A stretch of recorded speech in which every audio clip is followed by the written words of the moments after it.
मेरे कलम के सिपाहियों, कैसे हैं आप लोग। उम्मीद करते हैं आप बिल्कुल स्वस्थ और मस्त होंगे। यदि अपने टॉपिक की बात की जाए तो पिछली वीडियो में आप लोगों ने यह देखा था कि खाता क्या होता है और खाते कितने प्रकार के होते हैं। आज हम उन्हीं खातों को पहचानने की कुछ ट्रिक और पहचानने के कुछ स्रोत का अध्ययन करेंगे, क्योंकि आगे जर्नल एंट्री को करने के लिए हमें खाते को पहचानना बहुत ज़रूरी है। क्योंकि जब तक हम खाते को नहीं पहचानेंगे तब तक हम उस खाते का नियम नहीं लगा सकेंगे। तो अगली वीडियो में हम नियम पे भी चर्चा करेंगे, लेकिन इस वीडियो में उसके पहले ये ज़्यादा इम्पोर्टेंट है जान लेना कि कौन से अकाउंट को किस खाते के अंतर्गत रखा जाता है। तो एक प्रैक्टिस के रूप में यहाँ पे हमने कुछ खाते लिए हैं जिस पे आपसे हम थोड़ा विस्तृत चर्चा करेंगे, जिससे आपका इन खातों के बारे में कॉन्सेप्ट बिल्कुल क्लियर हो सके।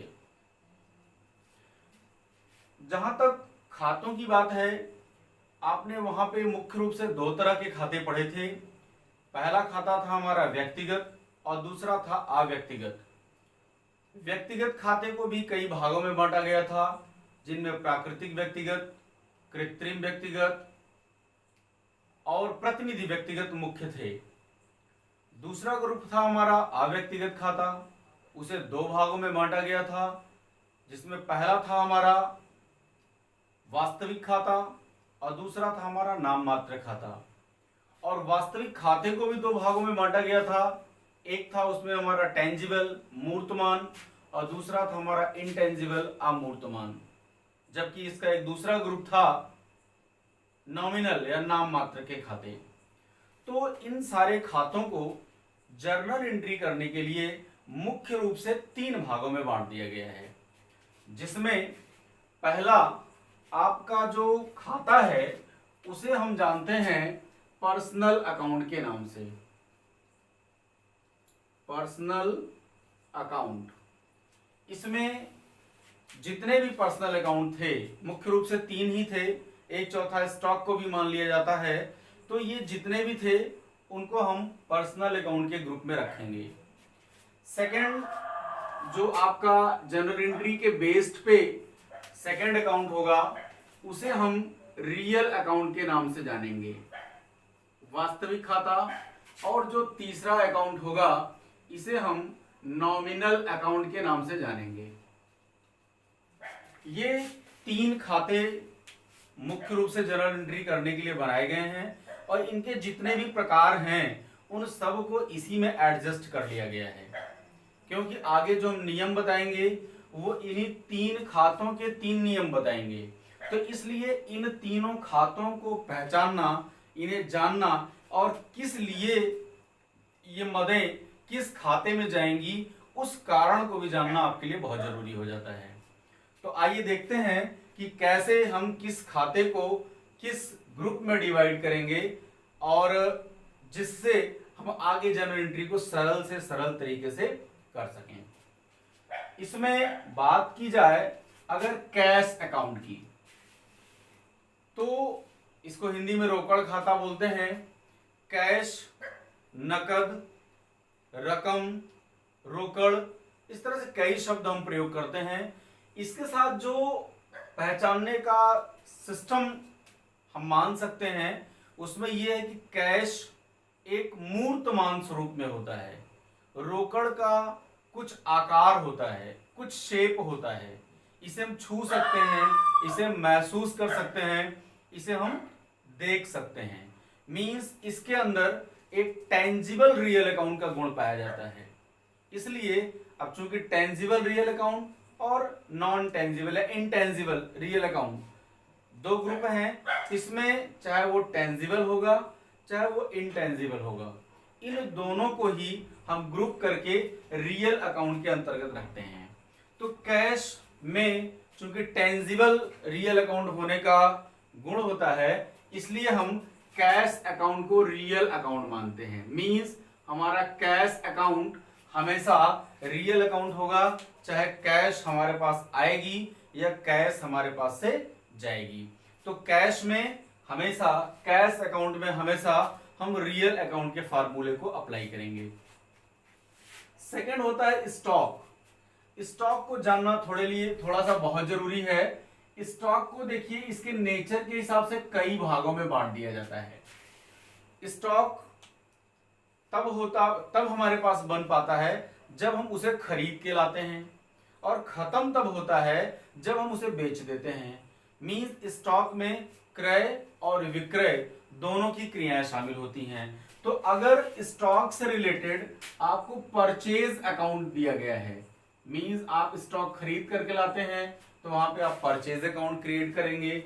यदि उस स्टॉक को आप बेचते हैं तो वहां पे आप सेल्स अकाउंट का प्रयोग करते हैं। इसके साथ दो चीजें और हो जाती हैं आपके साथ। वे दो चीजें कौन सी हैं? कभी कभी ऐसा होता है कि हम क्रय किया हुआ माल वापस कर देते हैं, तो हमारा कहलाता है परचेज रिटर्न अकाउंट। और दूसरी स्थिति कभी कभी ये होती है कि हमने जो माल सेल कर दिया है वो हमारे पास वापस आ जाता है, तो उसे हम सेल्स रिटर्न अकाउंट के नाम से जानते हैं। तो यहाँ पे दो ग्रुप और हो जाते हैं। एक तो हमारा हो जाएगा परचेज रिटर्न अकाउंट, और दूसरा सेल्स रिटर्न अकाउंट। अब देखते हैं कि ये वास्तव में किस ग्रुप में आएंगे। मींस ये पर्सनल अकाउंट में आएगा, रियल अकाउंट में आएगा, या नॉमिनल अकाउंट में आएगा।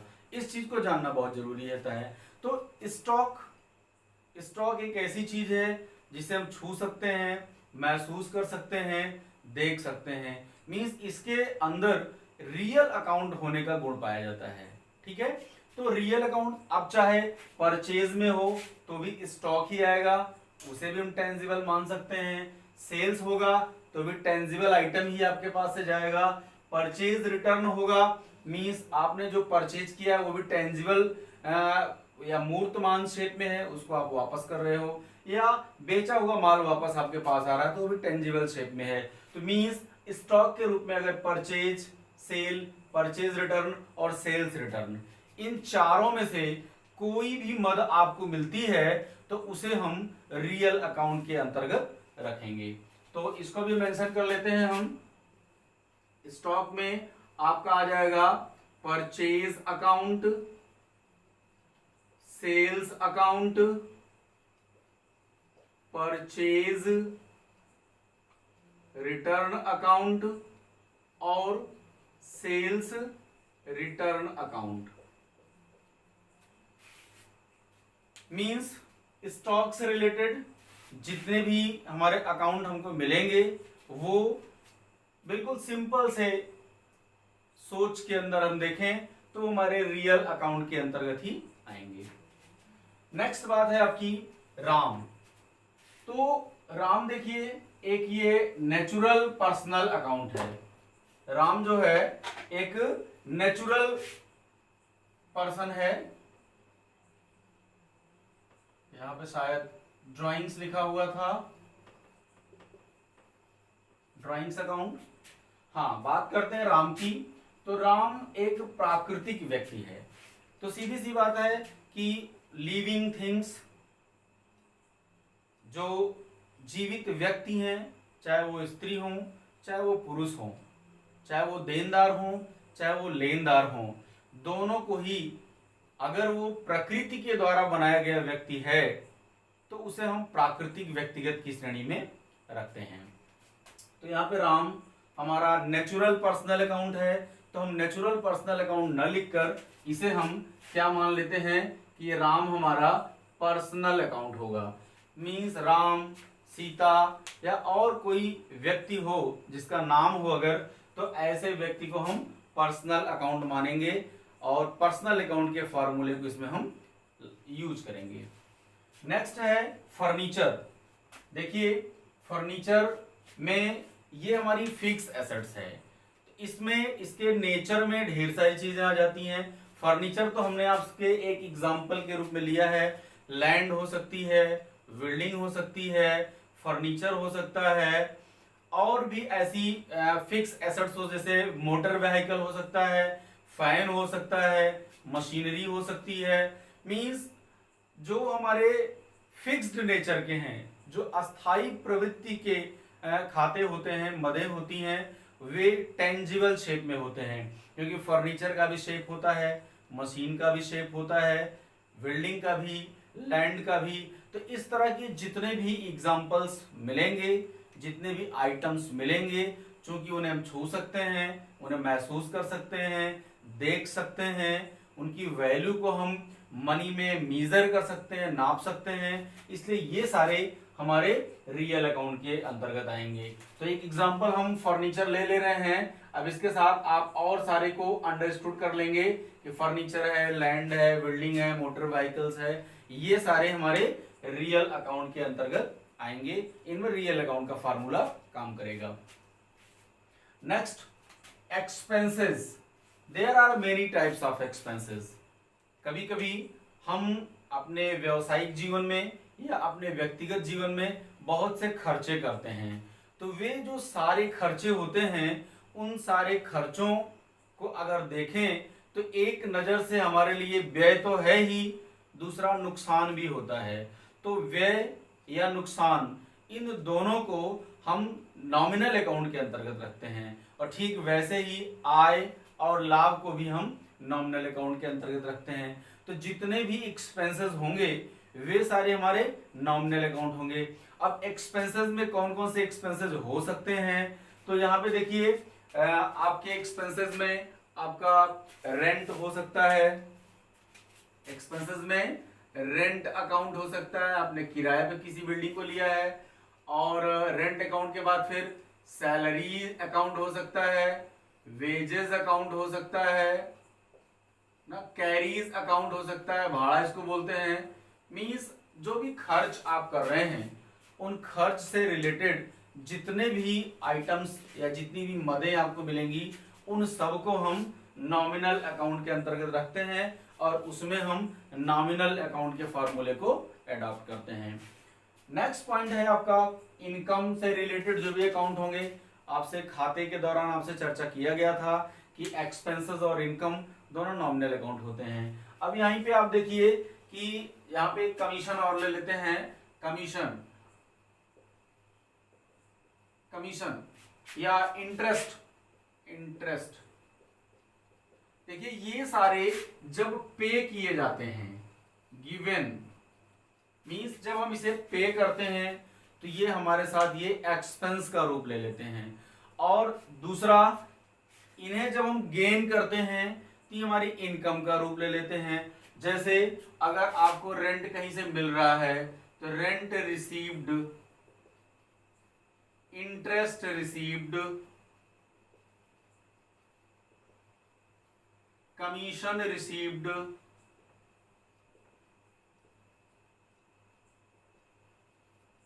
और इंटरेस्ट रिसीव्ड हमने लिख दिया है। तो इस तरह से अगर कोई ऐसा आइटम है जो हमें मिल रहा है तो वो हमारा क्या होगा, इनकम होगा। और अगर वो इनकम होगा तो उसे भी हम नॉमिनल अकाउंट के अंतर्गत रखते हैं, नॉमिनल अकाउंट में। तो चाहे एक्सपेंसेस, ये देखिए यहां पे एक बात जानना बहुत जरूरी है कि वही आइटम एक्सपेंस भी हो सकता है और वही आइटम इनकम भी हो सकता है। कैसे होगा, जैसे रेंट आपने पे किया है तो आपके लिए एक्सपेंस हो जाएगा, लेकिन अगर रेंट आपने रिसीट किया है तो आपके लिए इनकम बन जाएगा। तो क्वेश्चन को सॉल्व करते समय इसे ध्यान देने की आवश्यकता है कि हमारा जो आइटम है ये हमारा इनकम के शेप में है या हमारा एक्सपेंस के शेप में है, क्योंकि फॉर्मूला उसी के अकॉर्डिंग काम करता है। लेकिन केवल मोटे मोटे तौर से आपको जानना है कि चाहे हमारा वो एक्सपेंस का अकाउंट होगा या हमारा वो इनकम का अकाउंट होगा, ये दोनों हमारा नॉमिनल अकाउंट के हेड के अंतर्गत मेंशन किया जाएगा। नेक्स्ट है loss. There are many types of loss.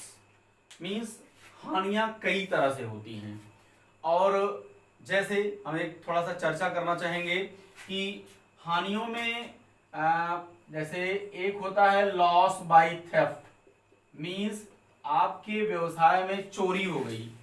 अब लॉस बाय थेफ्ट में भी दो चीजें चोरी हो सकती हैं, या तो आपके यहां से कैश गायब हो सकता है या आपके यहां से स्टॉक गायब हो सकता है। तो यहाँ पे थोड़ा सा ध्यान देने की आवश्यकता है कि अगर स्टॉक गायब हो रहा है तो उस स्टॉक के साथ हमें देखना होगा कि वो स्टॉक हमें मिला कैसे था। तो जाहिर सी बात है स्टॉक हमें कब मिलता है, जब हम उसको परचेज करते हैं। तो मींस जब स्टॉक आपका चोरी होगा तो वहां पे उसका सीधा सीधा प्रभाव कहां पे पड़ेगा, परचेज अकाउंट पे पड़ेगा। मींस अगर स्टॉक चोरी हो रहा है तो इसके दो प्रभाव पड़ेंगे, एक तो आपका लॉस का अकाउंट बनेगा और दूसरा जो इस पे प्रभाव पड़ रहा है दूसरा खाता कौन है, वो हमारा परचेज अकाउंट, क्योंकि स्टॉक जो है वो परचेज के रूप में यहाँ पे आपके पास पड़ा हुआ था। तो एक नुकसान लॉस बाय थेफ्ट के रूप में हो सकता है। कभी कभी क्या होता है बिजनेस में आग लग जाती है तो लॉस बाय फायर भी हो जाता है। तो लॉस बाय फायर है तो यहाँ पे भी कैश भी जल सकती है। वैसे नॉर्मल वे में तो कैश के फायर से नुकसान होने की सिचुएशन नहीं मिलती है, लेकिन कभी कभी कैश भी आपके नुकसान हो सकती है।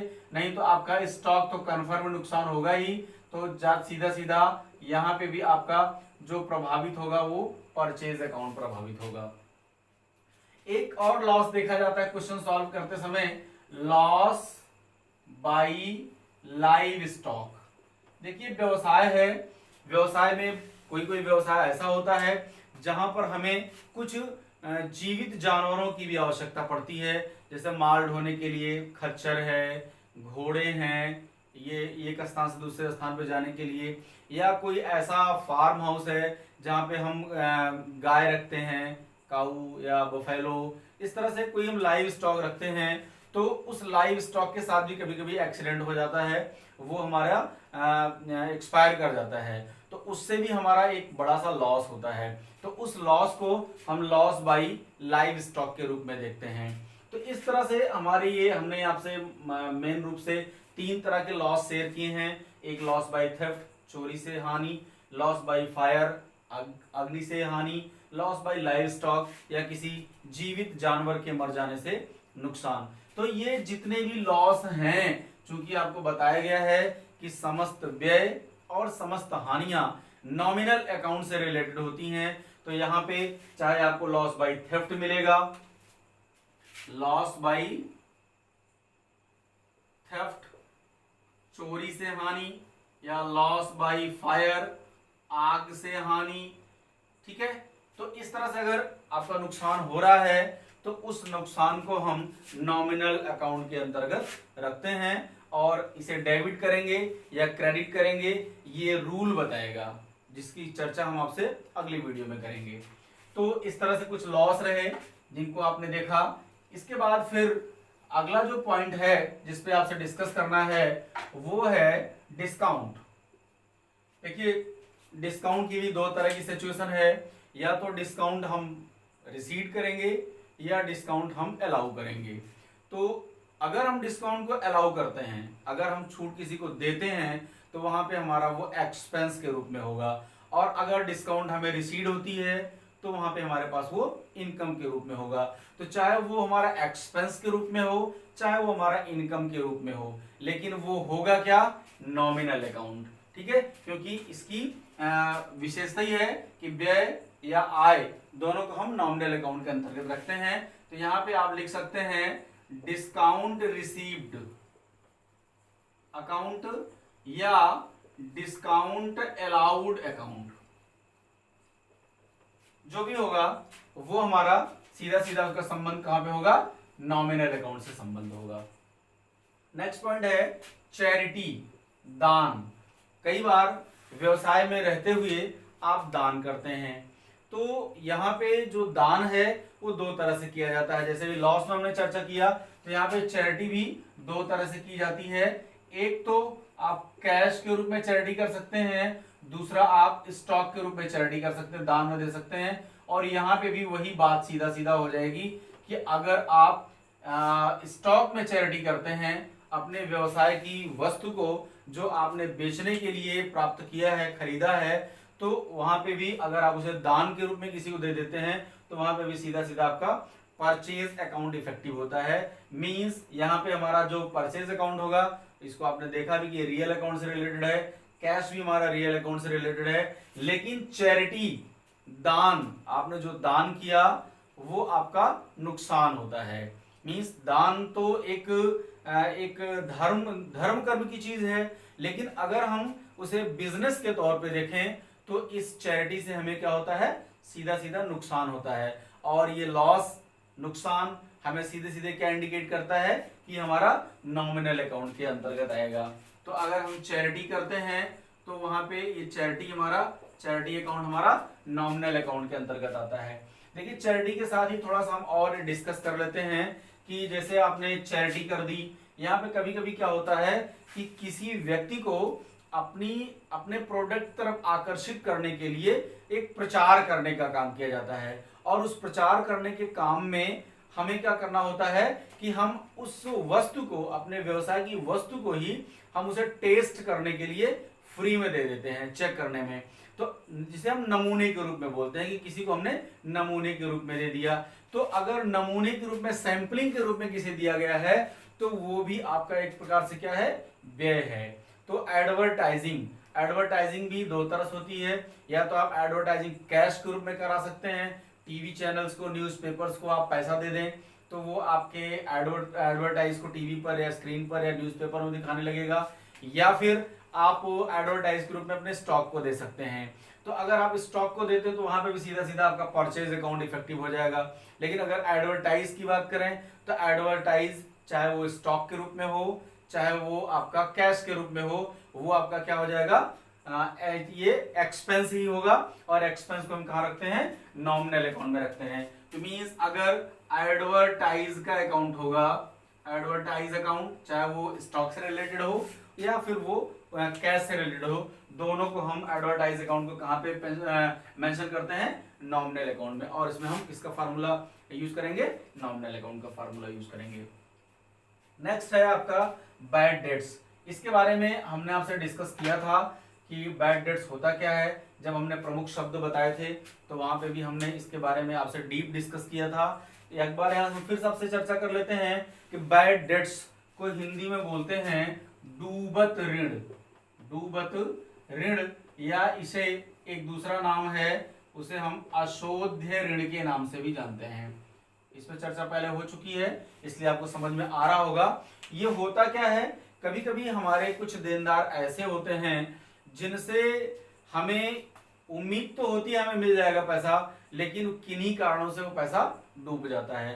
तो उसके भी कई कारण हो सकते हैं। कभी कभी ऐसा होता है कि जो हमारा देनदार है वो उस स्थान को छोड़ के कहीं अन्यत्र चला जाता है। जैसे आपने एक विजय माल्या का उदाहरण देखा अपनी आंखों के सामने। दूसरा, कभी कभी ऐसा होता है जिसको हमने उधार माल दिया है, जो हमारा देनदार है उसकी डेथ हो जाती है तो वहां पे हमारे पैसे डूब जाते हैं।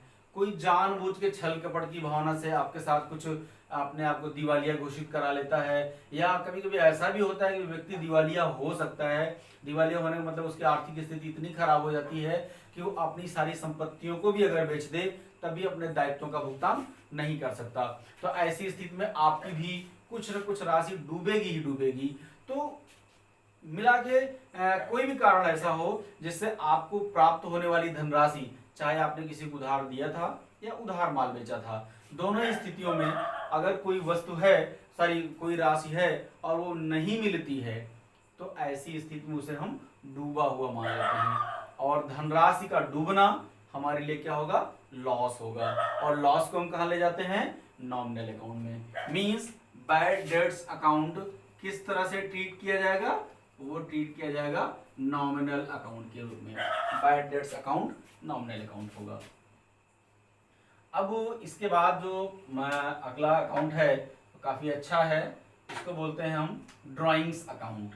ठीक है, ड्राइंग्स आहरण, इसके बारे में आप पहले से जानते हैं कि जब बिजनेस का ओनर, व्यवसाय का मालिक, व्यवसाय से कुछ धनराशि या व्यवसाय का कोई माल जो खरीद के लाया है बेचने के लिए, उसे अपने व्यक्तिगत प्रयोग के लिए निकाल लेता है तो उसे ड्राइंग्स कहते हैं। अब यहाँ पे देखिए कि चूंकि व्यवसाय है और आप उस व्यवसाय के अकाउंटेंट हैं, व्यवसाय से कोई भी वस्तु अगर बाहर जा रही है और उसके बदले आपको कुछ नहीं मिल रहा है, मींस उसकी कास्ट प्राइस भी नहीं मिल रही है, एक हिसाब से आप देखें तो व्यवसाय के लिए क्या होगा, लॉस होता है। तो ड्राइंग्स होता तो हमारा लॉस के रूप में हमें दिखता है कि लॉस है, लेकिन इसे हम लॉस के रूप में ना देखकर हम ये देखते हैं कि यह किसके द्वारा लॉस किया जा रहा है। मींस यहाँ पे देखिए ओनर, बिजनेस का जो ओनर होता है या जो प्रोप्राइटर होता है या मालिक होता है, हम बिजनेस में उसका नाम नहीं मेंशन करते, इसके बारे में आपसे चर्चा किए थे। तो यहाँ पे हम क्या करते हैं, उसके लिए दो शब्द यूज करते हैं। दो शब्द में क्या है कि जब वह व्यवसाय में पैसे लगाता है तो उस पैसे को हम किस नाम से जानते हैं, कैपिटल के नाम से जानते हैं, और उसके लिए जो अकाउंट बनाते हैं कैपिटल अकाउंट होता है। कभी कभी जब वो व्यवसाय से कोई चीज निकालता है तो उसके लिए हम जो शब्द यूज करते हैं वो यूज करते हैं ड्राइंग्स या ड्राइंग्स अकाउंट, ठीक है, आहरण। तो यहाँ पे बिजनेस के ओनर के द्वारा चाहे ड्राइंग्स की जाए, चाहे वो कैपिटल इंट्रोड्यूस की जाए ना, और ड्राइंग्स में चाहे वो कैश के रूप में ड्राइंग कर ले या वो स्टॉक के रूप में ड्राइंग कर ले। मींस यहाँ पे एक तो कैश या स्टॉक जो भी वो ड्राइंग करेगा, जिसकी भी ड्राइंग्स करेगा, तो उसका जो हेड होगा वो तो रियल अकाउंट से सीधे सीधे इफेक्टिव होगा, क्योंकि अगर वो व्यवसाय से माल निकालता है तो माल स्टॉक से स्टॉक के रूप में निकलता है तो हमारा रियल अकाउंट होता है, उस पर रियल अकाउंट का फार्मूला लग जाता है। या फिर वो कैश निकालता है तो कैश भी हमने आपसे चर्चा किया रियल अकाउंट होता है। लेकिन जो इसका दूसरा पक्ष होगा, तो दूसरा पक्ष होता है क्या, मालिक, और उस मालिक के लिए हमने यहाँ पे ड्राइंग्स वर्ड यूज किया है। तो इसलिए ड्राइंग्स अकाउंट जो होगा वो दिख तो रहा है खर्च के रूप में, व्यय के रूप में, लेकिन वो व्यय नहीं होता, वो मालिक के द्वारा निकाली गई धनराशि होती है। तो मालिक का नाम न लिखकर उसके जगह पर हम एक शब्द यूज कर रहे हैं, और हमारा जो मालिक है वो नेचुरल पर्सनल अकाउंट है। इसलिए चाहे ड्राइंग्स हो या कैपिटल हो, मींस ये दोनों शब्द इंडिकेट करते हैं किसकी तरफ, प्रोप्राइटर की तरफ। और प्रोप्राइटर क्या होता है, एक पर्सनल अकाउंट होता है, नेचुरल पर्सनल व्यक्ति होता है। तो ऐसी स्थिति में चाहे ड्राइंग्स अकाउंट हो या कैपिटल अकाउंट हो, इन दोनों अकाउंट्स को हम ट्रीट करते हैं किस तरह से, पर्सनल अकाउंट की तरफ। तो यहाँ पे जो पर्सनल अकाउंट का हेड है, यहाँ पे हम मेंशन कर देंगे आपका ड्राइंग्स अकाउंट और कैपिटल अकाउंट। इन दोनों अकाउंट को हम पर्सनल अकाउंट मानते हैं। जब हमने आपको अकाउंट पढ़ाया था वहां पे भी इस पे एक संक्षिप्त चर्चा हमने आपसे कर रखी थी। तो अगर हमें ड्राइंग्स अकाउंट का हेड मिलता है या कैपिटल अकाउंट का आइटम मिलता है तो इसे हम कौन सा अकाउंट मानेंगे, इसे हम मानेंगे पर्सनल अकाउंट। नेक्स्ट पॉइंट है कैपिटल अकाउंट। तो हमने ड्राइंग्स के टाइम पे ही आपसे कैपिटल के बारे में भी चर्चा कर लिया कि ड्राइंग्स और कैपिटल ये दोनों अकाउंट सीधा सीधा इफेक्ट डालता है किस पर, प्रोप्राइटर पर, और वो हमारा नेचुरल पर्सनल अकाउंट होता है। इसलिए हम इसे इन दोनों को पर्सनल अकाउंट के हेड के अंतर्गत रखेंगे। नेक्स्ट होता है आउटस्टैंडिंग। देखिए हमने आपसे चर्चा किया था कि आउटस्टैंडिंग, प्रीपेड, एकर्ड और अनएर्न्ड, ये चारों वर्ड मींस ये चारों शब्द जब जुड़ जाएंगे तो वो हमारा पर्सनल अकाउंट बन जाएगा। और ये जुड़ते किसके साथ हैं, जाहिर सी बात है इनके जुड़ने के दो हेड्स होते हैं, या तो ये एक्सपेंसेस के साथ जुड़ेंगे या फिर ये इनकम के साथ में जुड़ेंगे। मींस चाहे वो व्यय के रूप में जुड़े चाहे वो आय के रूप में जुड़े। तो कहने का मतलब ये है कि इनमें से चाहे कोई व्यय की मद हो या कोई आय की मद हो, मींस हम चाहे भुगतान कर रहे हों या भुगतान हमें मिलना हो या मिल रहा हो, दोनों ही सिचुएशन में अगर उसके साथ outstanding word, prepaid word, accord और अनएर्न्ड ये चार शब्द जुड़ जाते हैं तो वो हमारा बन जाता है पर्सनल अकाउंट। ठीक है, तो इसके साथ भी हम पर्सनल अकाउंट का ट्रीट करते हैं। तो यहां पे हम इसे पर्सनल अकाउंट में लिख देंगे कि आउटस्टैंडिंग एक्सपेंसेस, अदत्त व्यय, मींस आपको किसी को पेमेंट करना था, आपने नहीं पेमेंट किया। तो एक तो जैसे मान लीजिए कि मजदूरी है, मजदूरी आउटस्टैंडिंग हो गई, मजदूरी एक्सपेंस है, मजदूरी आपने पे किया या आपको पे करना है तो एक्सपेंस के रूप में है। तो लेकिन आपने उस मजदूरी को अभी पे नहीं किया, तो मींस वो मजदूरी का काम करने वाला कोई पर्सन होगा, कोई व्यक्ति होगा, या नेचुरल पर्सन होगा, राम श्याम सीता, या फिर किसी संस्था के द्वारा आपने काम कराया होगा, वो आर्टिफिशियल पर्सन होगा, मीन्स होगा कोई पर्सन ही होगा। तो ऐसी स्थिति में इसे हम क्या कहाँ पे रखते हैं, पर्सनल अकाउंट, क्योंकि ये हमारा इंडिकेट करता है किसी पर्सन की तरफ। तो यहाँ पे आउटस्टैंडिंग एक्सपेंसेस या प्रीपेड एक्सपेंसेस, जो एक्सपेंस आपको बाद में करना है उस एक्सपेंस को आपने पहले ही कर दिया, तो ये भी हमारा किसी पर्सन की तरफ इंडिकेट करता है, किसी ऑर्गेनाइजेशन की तरफ इंडिकेट करता है, तो ये भी हमारा पर्सनल अकाउंट के हेड के अंतर्गत आएगा। दूसरा है एकर्ड, तो एकर्ड इनकम,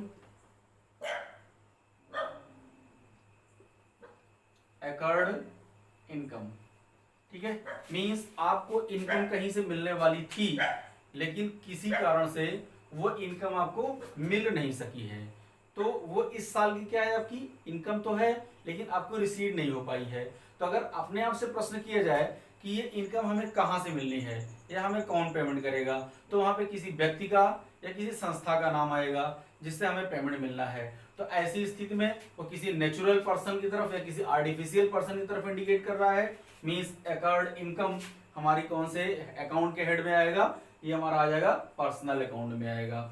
नेक्स्ट पॉइंट है आपका अनअर्न्ड, ठीक है, अनअर्न्ड, ठीक है, इनकम मींस क्या है कि अगर ऐसा हो कि हमने कमाया नहीं है लेकिन वो राशि हमें पहले ही एडवांस मिल जा रही है, मींस हमें किसी का काम करना है और उस काम को करने के लिए उसने हमको एडवांस पेमेंट कर दिया, मींस अभी उस राशि को हमने कमाया नहीं है लेकिन हमें पहले ही मिल चुकी है।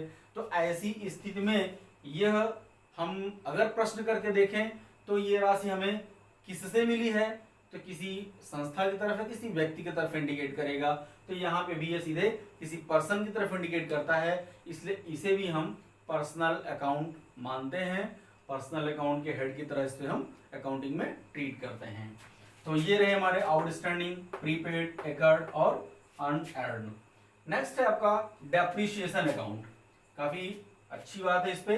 डेप्रिसिएशन अकाउंट क्या होता है, हमने आपसे डेप्रिसिएशन पे पहले चर्चा कर रखी है प्रमुख शब्दों के टाइम पे। डेप्रिसिएशन एक बार फिर से आपसे चर्चा कर लेते हैं कि जब हमारे पास कोई अस्थायी संपत्ति हो, अस्थायी संपत्ति में लैंड, बिल्डिंग, फर्नीचर, मशीनरी, ठीक है, इस तरह के हमारे पास कुछ फिक्स्ड एसेट्स हों, तो उन फिक्स एसेट्स की वैल्यू में धीरे धीरे लेकिन परमानेंट अगर कमी आ जाती है तो वो हमारी जो कमी हो रही है उसकी वैल्यू में वो हमारे लिए लॉस होता है, बिजनेस के लिए लॉस होता है। तो इसे हम लॉस के रूप में देखते हैं, और जब लॉस होगा तो सीधा सीधा इंडिकेट करता है कि लॉस हमारा नॉमिनल अकाउंट होता है। तो डेप्रिसिएशन क्या, जैसे एक एग्जांपल ले लेते हैं कि सपोज दैट हमारे पास एक व्हीकल है, एक मोटरसाइकिल है, तो मोटरसाइकिल को एजेंसी से हम ले आते हैं सपोज दैट 1 लाख रुपए की, तो घर ले आने के बाद अगर मुझे सेल करना चाहे तो वो 1 लाख में नहीं सेल होगी, वहां पे क्या हुआ, वो सेकेंड हैंड हो गई। या कभी कभी ऐसा होता है कि सामान हम लेके आते हैं, उसे कुछ दिन यूज करते हैं, इसके कारण उसकी वैल्यू कम हो जाती है।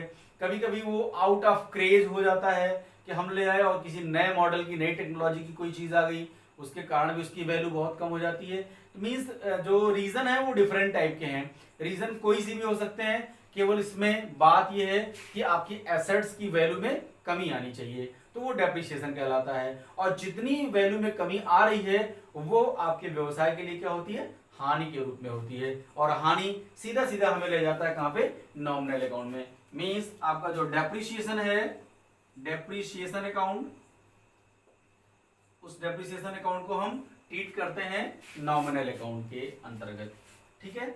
नेक्स्ट है आपका इंटरेस्ट ऑन कैपिटल, तो इसे भी ध्यान देना बहुत जरूरी है, अक्सर ये मिल जाता है। इंटरेस्ट ऑन कैपिटल क्या है, देखिए यहाँ पे बिजनेस का ओनर, बिजनेस का मालिक जब व्यवसाय में पैसा लगाता है तो उसे कैपिटल बोलते हैं, इसे आप समझ चुके हैं।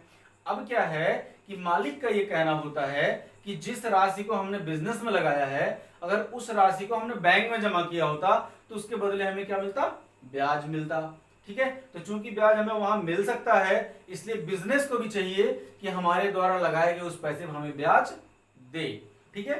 तो ऐसी स्थिति में अगर बिजनेस उस कैपिटल पर इंटरेस्ट प्रोवाइड कर रहा है, बिजनेस उस पूंजी पे ब्याज दे रहा है।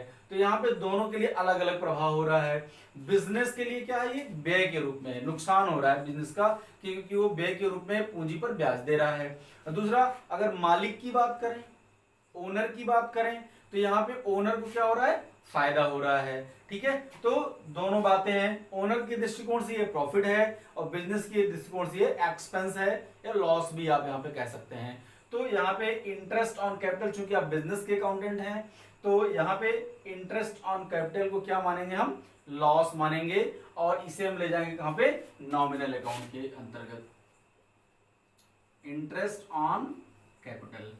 ठीक है, इसकी एंट्री थोड़ा स्पेशल टाइप की होती है, उस पर रूल्स थोड़ा सा पूरी तरह से आपको नहीं लगेगा हमारे रूल्स लग रहे हैं, इसमें कुछ स्पेशल कंडीशंस होती हैं, उस पर हम जब आपको जनरल एंट्री कराने लगेंगे तब आपसे चर्चा कर लेंगे। दूसरा है आपका इंटरेस्ट ऑन ड्राइंग्स। यहाँ पे भी वही बात उल्टा करके लागू हो जाती है कि बिजनेस भी कहता है, जैसे बिजनेस के ओनर ने कहा कि जो राशि हम बिजनेस में लगा रहे हैं, अगर उस राशि को बैंक में जमा करते तो वहां से ब्याज पाते, ठीक वैसा ही बिजनेस भी बोलता है कि जो राशि आप ड्राइंग्स कर ले रहे हैं, अर्न कर ले रहे हैं, अगर उस राशि को बिजनेस में रखते, सेल करते, तो वहां से भी हमें ब्याज नहीं मिलता, लेकिन प्रॉफिट तो मिल सकता था ना।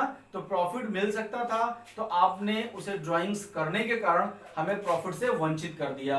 तो यहाँ पे बात क्या बनती है कि हमें भी इंटरेस्ट चाहिए। तो अगर इंटरेस्ट ऑन ड्राइंग्स हो रही है, मींस बिजनेस के ओनर से उसके द्वारा की गई ड्राइंग्स पर इंटरेस्ट चार्ज कर रहा है, तो ऐसी स्थिति में यह जो इंटरेस्ट होगा ये ओनर के लिए तो नुकसान होगा, लेकिन बिजनेस के लिए क्या होगा, इनकम होगा, फायदा होगा। तो चाहे वो इनकम हो चाहे वो एक्सपेंडिचर हो, दोनों को हम कहां ले जाते हैं, नॉमिनल अकाउंट में। मींस इंटरेस्ट ऑन ड्राइंग्स अगर हम लिखते हैं इंटरेस्ट ऑन ड्राइंग्स, तो ये भी आपका नॉमिनल अकाउंट होगा। ठीक है, तो यहां पे हमने कुछ अकाउंट्स पे आपसे चर्चा किया कि ये किस हेड के अंतर्गत शो किए जाएंगे। तो अगली वीडियो में हम आपसे चर्चा करेंगे कि इन तीनों अकाउंट्स पे कौन से रूल अप्लाई करते हैं, और जैसे ही हम आपको रूल लिखाएंगे वहां पे कुछ अकाउंट्स पे हम उस रूल को अप्लाई करके भी आपको दिखाएंगे। तो इस वीडियो में आप अकाउंट्स पे एक्सरसाइज कर सकते हैं कि कौन सा अकाउंट या कौन सा आइटम किस अकाउंट से रिलेटेड होता है। तो इतना ही बताना मेरा उद्देश्य था। इस पे आप अपनी एक्सरसाइज की, आपकी जो टेक्स्ट बुक है उससे आप प्रैक्टिस कर लेंगे। धन्यवाद।